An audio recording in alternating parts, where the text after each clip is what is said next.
कोकिला नाम स्वरो रूपम स्त्रीणाम तो रूपम पतिव्रतम विद्या रूपम कुरूपाणाम क्षमा रूपम तपस्विनाम। कोयल काली होने के बाद भी उसका सौंदर्य है उसका स्वर, उसका कंठ। जब कोयल बोलती है तो इतना मधुर बोलती है, इतना मीठा बोलती है। जब वो कूकती है, कूजती है, अपना स्वर निकालती है, आम के पेड़ पर या किसी और पेड़ पर छिप करके बोलती है, तो व्यक्ति देखना चाहता है कहां से आवाज आ रही है। दूर बैठा हो तो चल करके देखना चाहेगा। क्यों? क्योंकि उसका स्वर ही रूप है, उसकी कंठ की मिठास रूप है। और कहा स्त्रियों का रूप क्या? स्त्रीणाम रूपम पतिव्रतम। स्त्रियों का रूप है उसका पतिव्रतपना, अर्थात अपने पति के अतिरिक्त किसी अन्य पुरुष की मन से भी कामना न करना, अन्य पुरुष को न देखना, अन्य पुरुष से प्रभावित न होना, ये स्त्री का रूप है, स्त्री का सौंदर्य है। भले ही स्त्री कितना भी बढ़िया से बढ़िया श्रृंगार क्यों न कर लेवे, बढ़िया से बढ़िया कपड़े क्यों न पहन लेवे, लेकिन वो अपने पति को छोड़ करके अन्य पुरुष की कामना करती हो, अन्य पुरुष के साथ रहती हो, वो स्त्री कभी भी समाज में शोभा नहीं पा सकती। इसलिए कहा स्त्री नाम रूपम पतिव्रतम। और कहा कुरूपाणाम रूपम विद्या। जो सुंदर लोग नहीं हैं, काले कलूटे हैं, टेढ़े मेढ़े हैं, लेकिन उनका भी रूप है, उनके अंदर भी सौंदर्य, शरीर का तो नहीं है, लेकिन कहा विद्या रूपम कुरूपाणाम।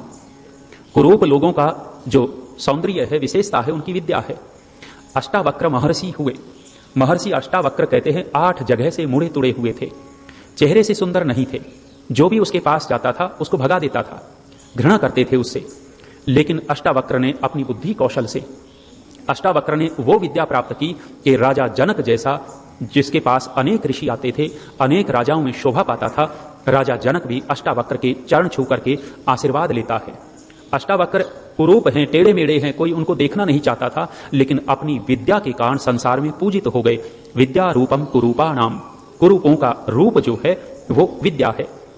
आचार्य चाणक्य भी कहते हैं काले कलूटे थे, काले कलूटे थे, सुंदर नहीं थे।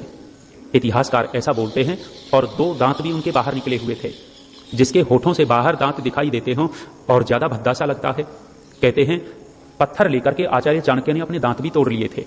जब दांत और निकल गए, 2 दांत सामने न दिखाई देते हों और थोड़ा सा भद्दा दिखता है व्यक्ति, लेकिन आचार्य चाणक्य संसार में पूजित हो गए अपनी विद्या के कारण, अपनी नीति के कारण। तो विद्या रूपम कुरूपाणाम।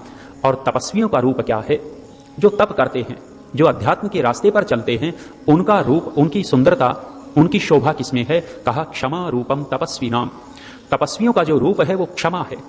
यदि तपस्वी होकर के क्षमा करना नहीं जानता, प्रेम करना नहीं जानता, क्रोध में भरा रहता है, बुराई करता रहता है, तो ऐसा तपस्वी किसी काम का नहीं, ऐसा सन्यासी किसी काम का नहीं। जिसके हृदय में द्वेष भरा हुआ हो, जिसके हृदय में नफरत भरी हुई हो,